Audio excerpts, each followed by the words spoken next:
my name is Phoebe Liebling. I've been a nutritional therapist for over a decade, and today I'm going to unravel the world of acid reflux. Because contrary to popular belief, 90% of acid reflux cases stem from low stomach acid, hypochlorhydria, not excessive acid production, which means that common treatments are actually making the problem worse, not better. Yes, I said it, that Gaviscon, Rene, insert other over-the-counter antacids, as well as PPIs like omeprazole and lansoprazole, are actually keeping you in a reflux cycle rather than remedying the issue. Let's dive in.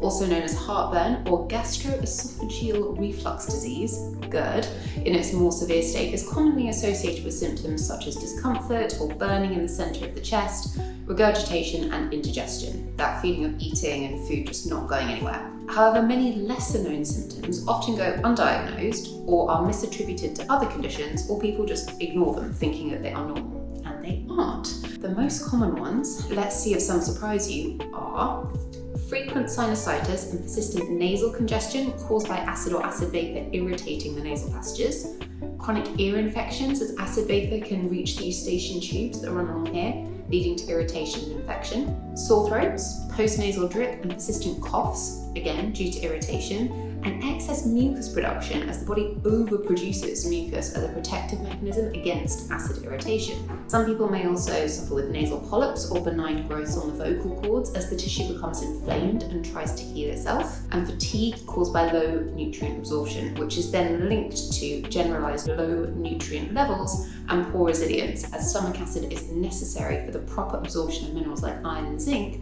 as well as protein, and inadequate levels will lead to immune dysfunction, hair loss, and low energy levels. So what is actually going on?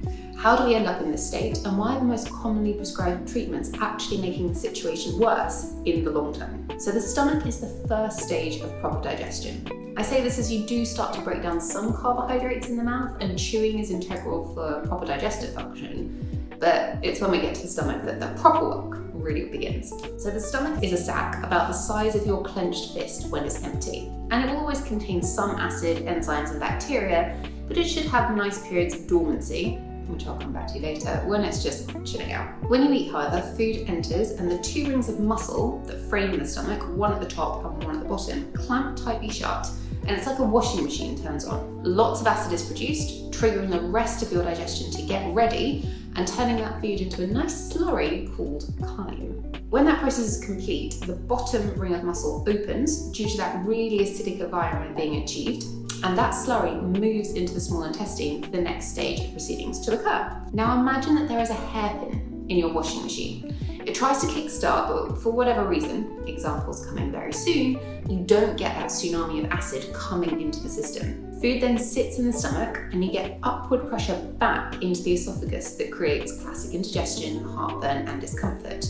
You'll also burp as that food ferments, and you'll feel full and heavy as if you've eaten a brick, especially with high protein meals. And the classic way of treating heartburn is to take an antacid, aka a stomach acid lowering medication, to prevent that natural acid that was in the stomach anyway being forced into the esophagus by the food that was then sitting there for too long because you needed more acid to break it down.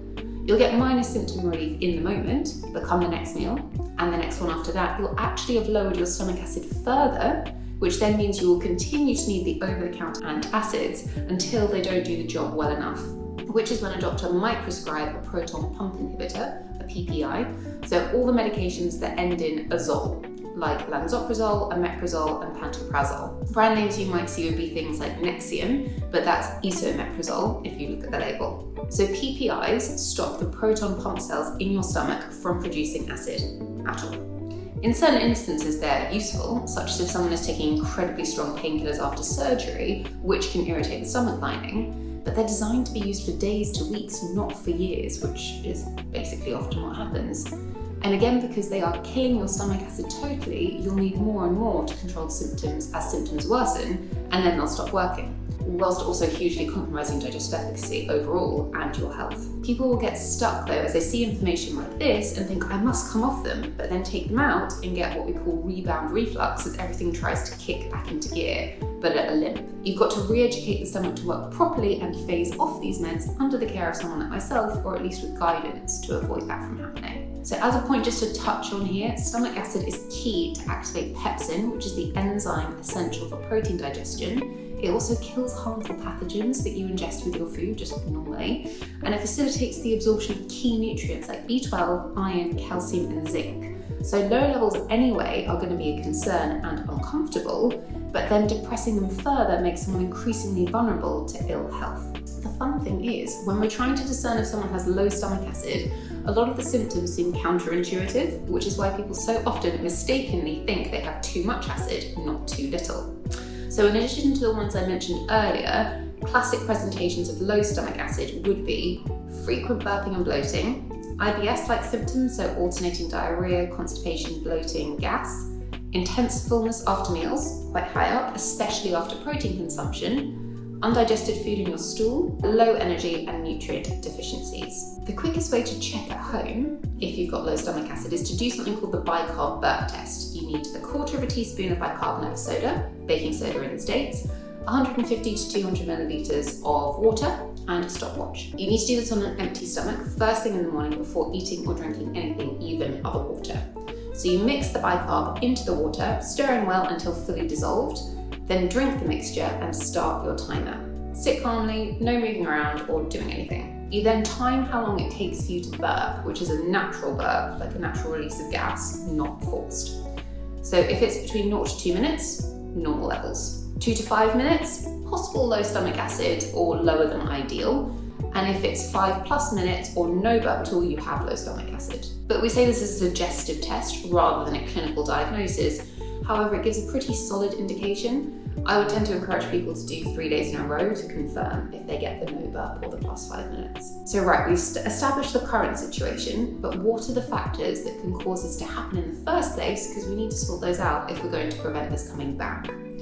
Chronic stress is the top one. It activates the sympathetic nervous system, your fight or flight response, reducing digestive function as it's not deemed necessary to survival, because you'd be unlikely to be eating if you were running for your life.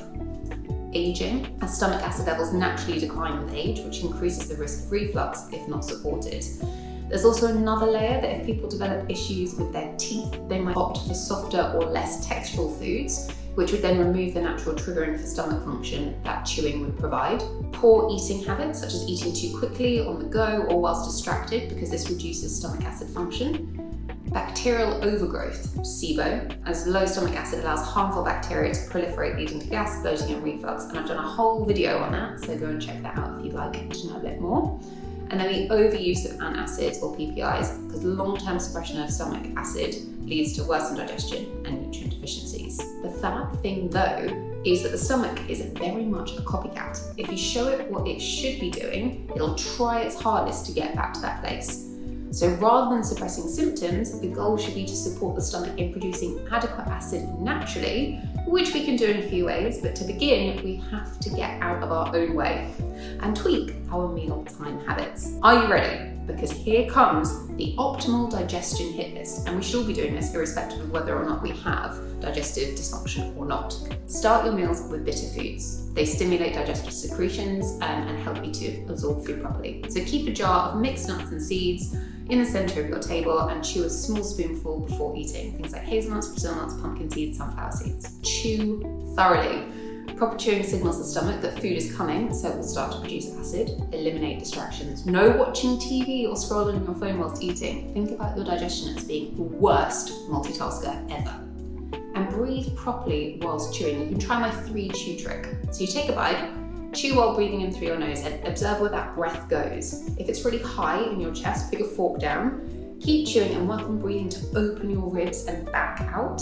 This relaxes the diaphragm and will allow your food to be broken down effectively. And try using candles or soft lighting at dinner, as it helps to shift the nervous system into a parasympathetic, so rest and digest state, as opposed to fight or flight. We then do also have several options to help resolve acid reflux by promoting rather than suppressing stomach acid production. Raw apple cider vinegar helps to acidify the stomach and improves digestion, and it's also naturally fermented, so it contains digestive enzymes and some probiotic bacteria to help break the food down. So you just mix 1 to 2 teaspoons into a small amount of water and sip with meals. But if you have active ulcers, lots of heartburn style pain or gastritis, it's not a suitable option until you have healed that inflammation. Betaine hydrochloride is another one. It's a supplement that directly increases stomach acid levels by providing the raw materials for your stomach to make acid. Dosing is individual, so you start with 1 capsule at the beginning of a protein-rich meal, gradually increasing until you feel a warming sensation here. Then you reduce by 1, and that's your dose with your meals. You need to do this for a bit, but then you will phase off it in the same way as over time your stomach takes over. And you'll find products ranging in strength from 250 milligrams per cap to 700 milligrams per cap. I would tend to start someone around 500 milligrams and establish either up or down depending on how many caps they need to achieve the warming sensation. And also just check if you swap between brands that you aren't suddenly changing your dose hugely by going from a 500 to a 250. Again, not recommended for those with ulcers or on non-steroidal anti-inflammatories until any inflammation is healed or those medications are stopped. Digestive enzymes can be very helpful because they help break down food when stomach acid is low.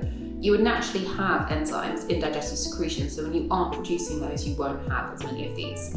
Look for broad spectrum enzymes, including proteases, amylase, and lipase. I also like products that contain things for other digestive support, such as ginger, peppermint, and gentian, maybe marshmallow root as well, and they're often referred to as digestive aids. And they can be especially beneficial for those with either pancreatic insufficiency or age-related stomach acid decline. Now then there's slippery elm, which is more of a soothing adjunct that protects the esophagus from irritation while supporting gut health. When I refer to healing inflammation, you would use this to create a protective layer over those sore tissues to allow them to recover. So if you experience heartburn when eating most of the time, I would take this about 15 minutes before meals and then add your digestive support like betaine and enzymes when you eat.